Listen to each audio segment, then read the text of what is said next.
એવું તો નથી ને કે તું એકલી પડી ગઈ છે?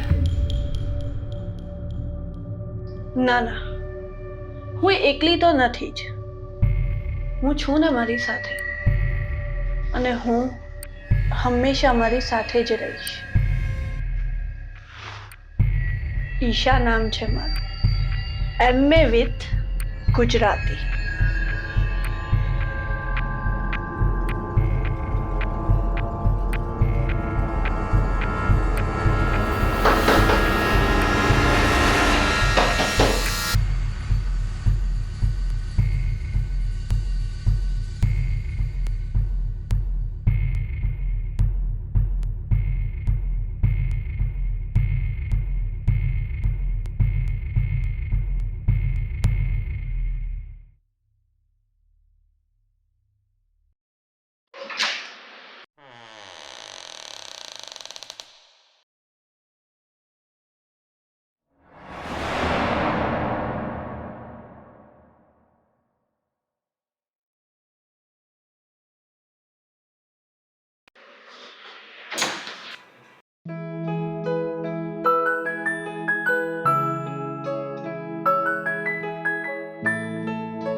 તું તો મને પછી ભૂલી જઈશ ને? હું અને તને ભૂલું એવું શક્ય જ નથી. અને આમ પણ પ્રેમ એક જ વખત થાય. અને આમ પણ મને તો તારી બેન ઈશા ગમે છે. હું સુંદર છું, તમારી પસંદ હું દિશા કે પછી પેલી ઈશા? મારી પસંદ તો ઈશા છે. સાંભળે છે ભક્તાણી? તારા જીજાજીને તું વધારે પસંદ છે, તું વધારે સુંદર છે. હવે તો માની લે. ઓ રૂપાડી, ક્યાં ખોવાઈ ગઈ?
હું તને પસંદ કરું છું,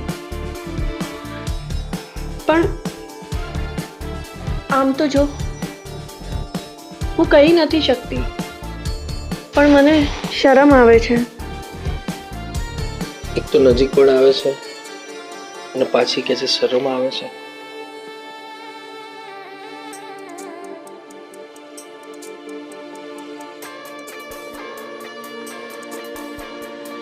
હૈયાની ધમણો વધી જાય છે અને શબ્દો જાણે હવા બનીને ઉડી જાય છે.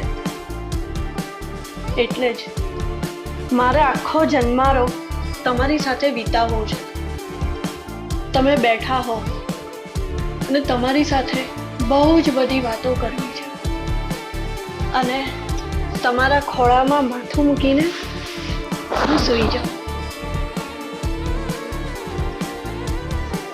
મારા માથામાં હલકા હલકા સસલાના પગની જેમ મારી લાગણીઓને સ્પર્શ કરે એવો અનુભવ હું કરું. બસ. એવું બને ખરું? તું પણ મને એટલી જ પસંદ છે. દિશા રૂપાળી છે, પણ તું મોહક છે. મોહી જવાનું મન થાય.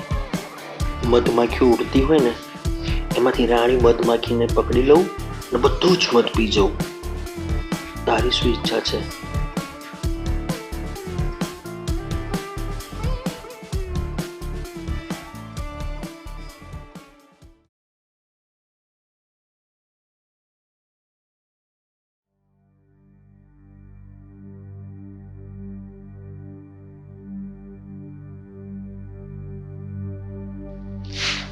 ચાલ હટ જુઠ્ઠા, તારી ઈચ્છાઓની મને ખબર છે.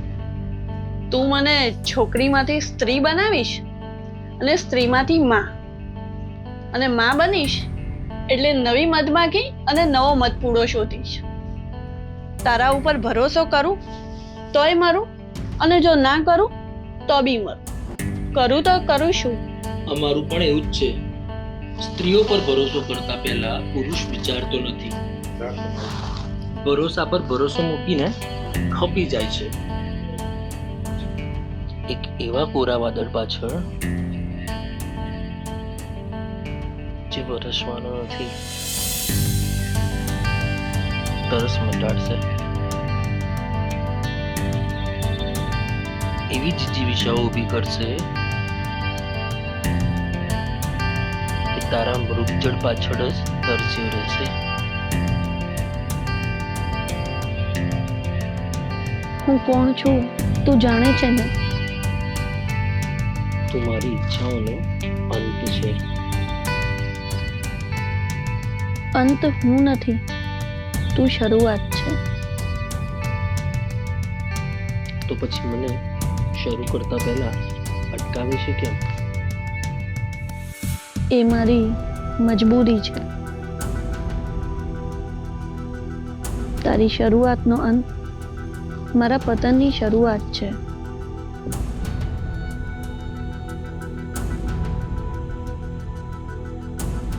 ક્યાંક તો શરૂઆત થશે ને? અંતમાં કે શરૂઆતમાં?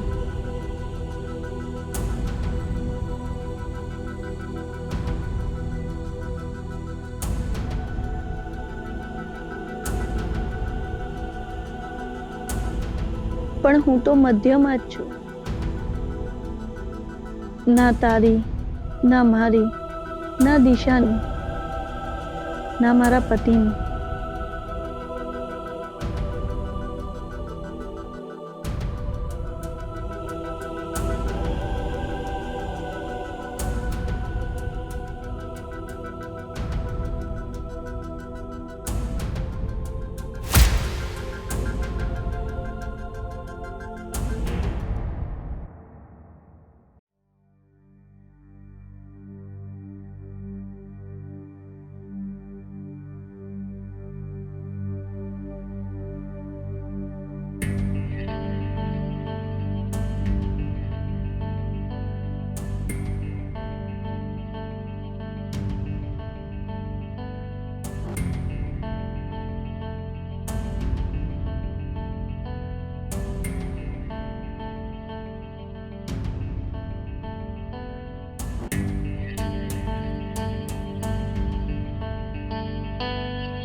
ઈશા, તને ગિફ્ટ ગમતી હોય તો તું રાખી લે.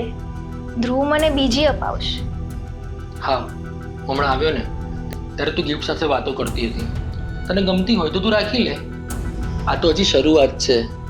આનો અંત ક્યારેય નહીં આવે ને વકુ.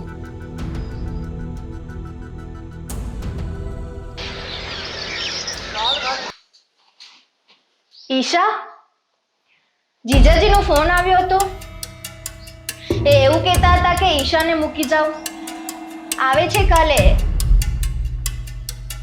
તું ફોન નથી ઉપાડતી એટલે એણે મારામાં ફોન કર્યો. હવે બહુ ભાવ ના ખા. 3 મહિનાથી એને છોડીને આવી છે તું. સમજી જા. બીજી ઘર કરી લે ને એ પેલા સાચવી લે.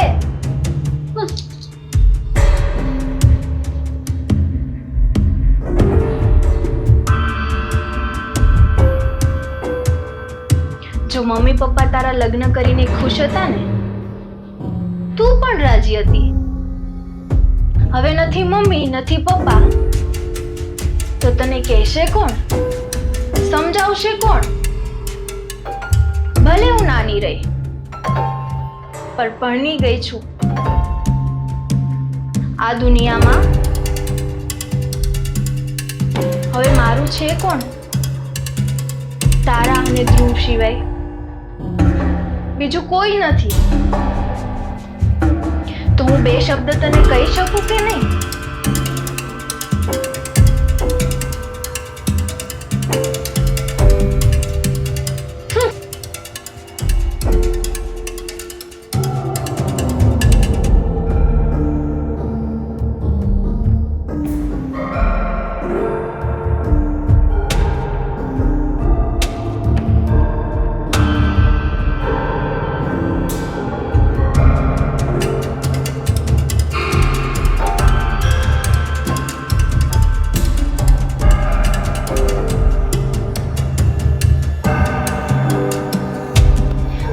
ફિલિંગ વાળી છે.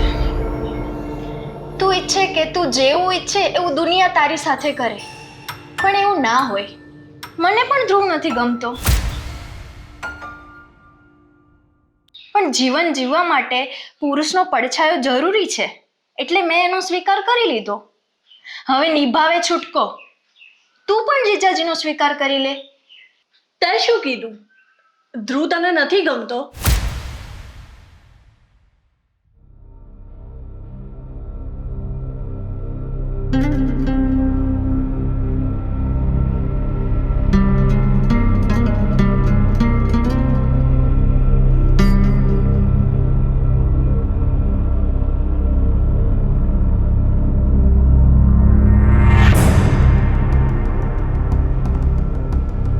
એટલે મને તો પેલો આકાશ ગમતો. મને એવું હતું કે એના લગ્ન મારી જોડે થઈ જાય ને તો હું તો જિંદગી જીવી લઉં, પણ એવું ના થયું. એ પેલી નિકિતા સાથે તું છોડ ને બધું. આ તો હું તારા માટે કહું છું. આકાશ કોણ? આપણે પેલો મધુમાસીનો છોકરો? એ તો છે ને બધાને ગમતો હતો, પણ મને નહોતો ગમતો એ. પણ મને તો છે ને પેલો રાજ્યો ગમતો હતો. એટલે પેલો રાજેન્દ્ર, ગટુ કાકાનો ભાઈ. એ કેવો હતો નહીં? છે ને આમ થાંભલા પર ચડીને છે ને એકવાર તો વાંદરાના બચ્ચાને બચાવ્યું તું, બોલ. અને આમ જ્યારે આમ સાંજે આમ અગાશીમાં આવીને આમ સિગરેટનો આમ દમ મારે ને, જોરદાર લાગતો હતો હો. બાકી પણ ધોળેટીમાં હું ગમે ત્યાં સંતાઈ ગઈ હોઉં ને, એ મને શોધીને મારા ઉપર તો કલર નાખ્યા વગર રહે જ નહીં. હા, પણ અને હા, પાછું એકવાર તો એવું થયું હતું કે પેલું ફુગ્ગો આવે ને એમાં ગાયનું છાણ ભરીને મારા ઉપર નાખ્યું હતું, બોલ. મારા નવા કપડાં બગાડી નાખ્યા હતા એને, બોલ. પણ હા, તું શું કહેતી હતી કે તને ધ્રુવ નથી ગમતો?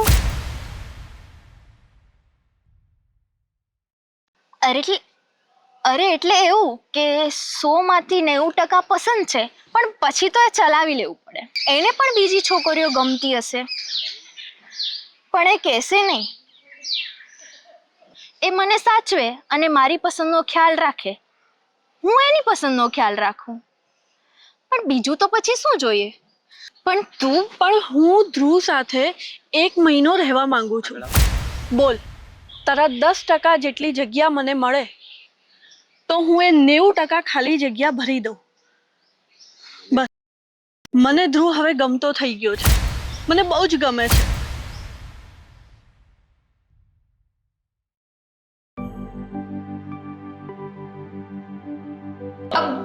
બધી જ વેફરનો સ્વાદ એક જ જેવો છે.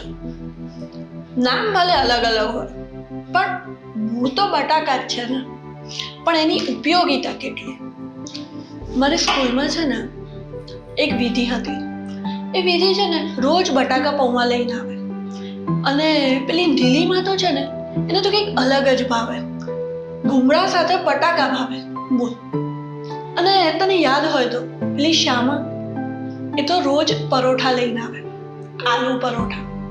પછી કોઈક દિવસ વડાપાઉં હોય, સેન્ડવીચ, દાબેલી. પણ જો કેટલા કામના છે આ બટાકા.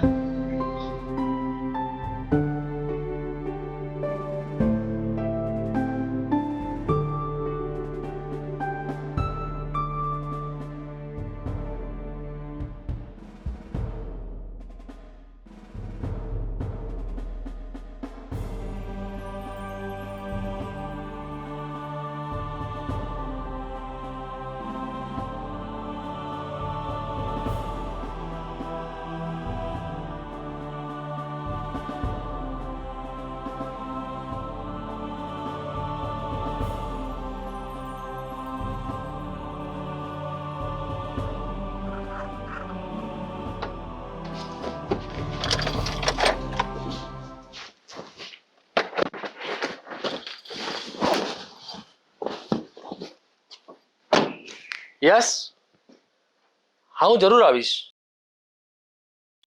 મારા સાસુ સસરા એક વાયરસને કારણે ગુજરી ગયા છે. એમનો બિઝનેસ છે, એનું એકાઉન્ટ હું જ સંભાળું છું. અને મારા પત્ની અને મારા સાડી એના માલિક છે. અરે કેમ નહીં, રિસોર્ટમાં ને? હા બિલકુલ, બિલ્ડિંગ ફિક્સ કરાવી દઉં છું. અરે તમે ચિંતા ના કરો. ઈશા, ઈશા, ઈશા, ઈશા, આ બધું તું શું કરે છે? કેમ દિશા સાથે તું લડ કરે છે? હું તને પસંદ નથી કરતો. આજ પછી તું દિશાને કઈ જ ના કહેતી. હું તને કહી દઉં છું. તારો પતિ તને બોલાવે છે તો તું જતી કેમ નથી? મને ખાલી દિશા જ ગમે છે. ખોટો ભ્રમ ના રાખતી. આ તો તું દિશાની બેન છે ને, એટલા માટે હસી મજાક કરું છું, સમજી? ગુસ્સો ના કરો ને બાબુ. આજે હું ઘરમાં એકલી છું. દિશા તો માસીના મરણમાં ગઈ છે, તો કાલે રાત્રે આવશે. હા એ મને ખબર છે. એનો જ ફોન હતો કે ઈશા ઘરમાં એકલી હશે, આંટો મારી આવજે, એટલે હું અહીં આવ્યો છું. બાબુવાળી. આ બકુ બાબુ, તમે સમજી નથી રહ્યા. તમારો તો ગુસ્સો છે ને 555 બોમ્બ જેવો છે. ધડામ. મને તો તમારો ગુસ્સો બહુ ગમે. તું છે ને મારા નજીક ના આવતી. હું જાઉં છું. તારો શું ભરોસો? તું તો બદનામ કરી નાખે. જ્યાં સુધી દિશા નહીં આવે ત્યાં સુધી હું બહારથી બંધ કરીને જાઉં છું.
જીજાજીએ તને ડિવોર્સ આપી દીધા છે.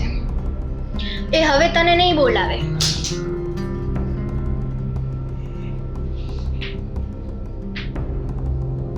મિલકતનો 50% ભાગ તારા નામે કરી દીધો છે અને આ ઘર તારા નામે કરી દીધું છે. એટલે હવે તું અહીંયા એકલી જ રહીશ. હું પણ નહીં રહું. નજર નાખી તો કોના પર? બહેનના સુહાગ પર? બોલીશ કઈ? આ રહ્યા ડિવોર્સના કાગળ, સહી કરી દેજે. 1-2 દિવસ કોર્ટમાં રૂબરૂ થવું પડશે અને પછી તું છૂટી અને તારો પતિ છૂટો. પછી તુંય છૂટી. હું તો પરણી ગઈ છું અને મને હવે તારા જોડે કોઈ જ સંબંધ નહીં રાખવો.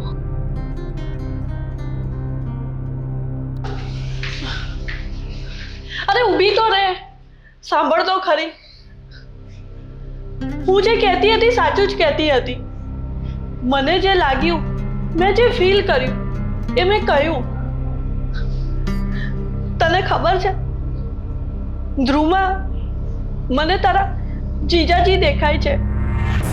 નવા લગ્ન કર્યા હતા ત્યારે મેં જે મારા પતિ સાથે સમય વિતાવ્યો એ જ મને ધ્રુવમાં દેખાય છે. બસ તું આ સમજે તો ખરું. મને તારા જેવો સમય મારા જીવનમાં નથી લાવવો. હું અને ધ્રુવ અમારા ગમા અણગમા સાથે જીવી લઈશું.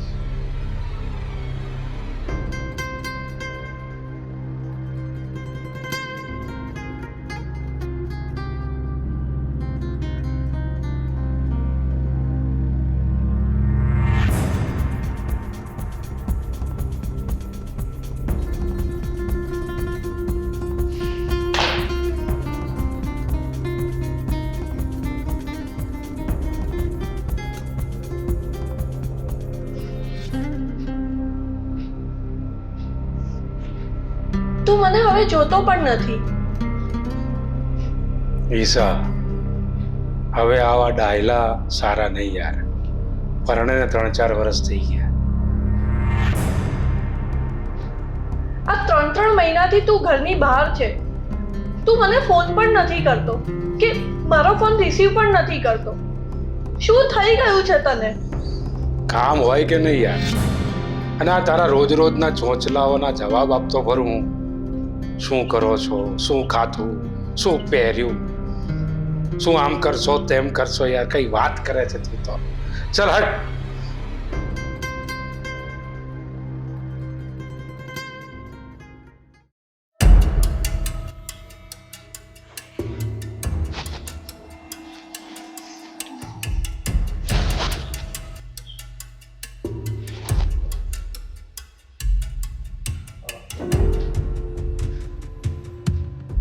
પહેલા તો તું મને રોજના 40 ફોન 100 મેસેજ કરતો હતો અને મારો રિચાર્જ પણ તું જ કરાવતો હતો. પણ લગ્ન પછી પત્નીનું રિચાર્જ કોણ કરે? પતિનો પ્રેમ. તારી પાસે 24 કલાક હોય છે, જેમાંથી મારી પાસે 8 જ કલાક હોય છે, જેમાંના 6 કલાક તો તું બેડ ઉપર નાકોરા બોલાઈને સૂતો જ હોય છે. રહ્યા મારી પાસે ખાલી 2 કલાક, જેમાં તારું નાવાનું, ધોવાનું, કપડાં પહેરવાના, જમવાનું, પછી એમાંય ટીવી જોવાનું, મોબાઈલ જોવાનું. મારા માટે તારી પાસે 20 મિનિટ પણ નથી. તો હું તારી સાથે રહીને શું કરું? તું જ કે. આ તો લગન પછીનું પ્રેમ છે. આવી ગઈ ફરિયાદ ના હોય. ફરિયાદ છે ફરિયાદ છે. ખાડા વેડા ના કરી યાર. જવા દે મને.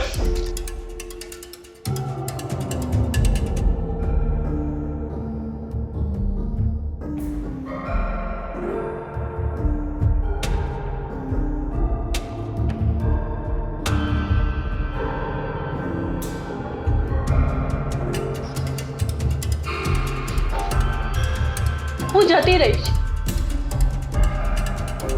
તું બસ મારા માટે એટલું જ કર. તારા 24 કલાકમાંથી ખાલી મને તારા 2 કલાક આપ, જેમાં તારે મારી સાથે જમવાનું, આપણે બે સાથે બેસીને જમીએ, એકબીજાનો હાથ પકડીને ફરવા જઈએ, તું મને મારા માથામાં તેલ લગાવી આપે, આપણે બે સાથે બેસીને વાતો કરીએ.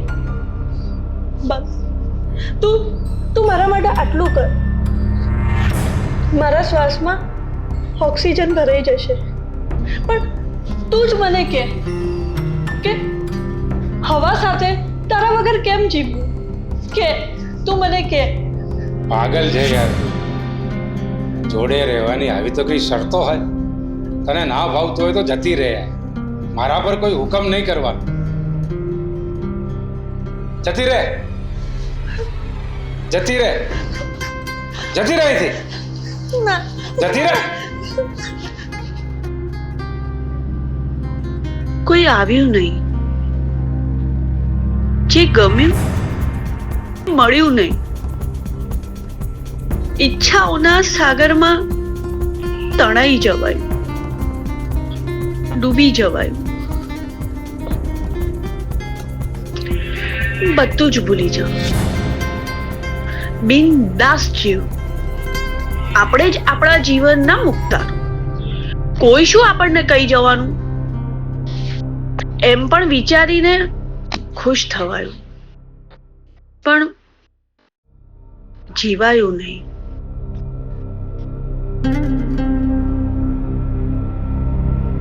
આ પ્રેમની તરસને ઈશ્વર પણ ભરી શકતો નથી.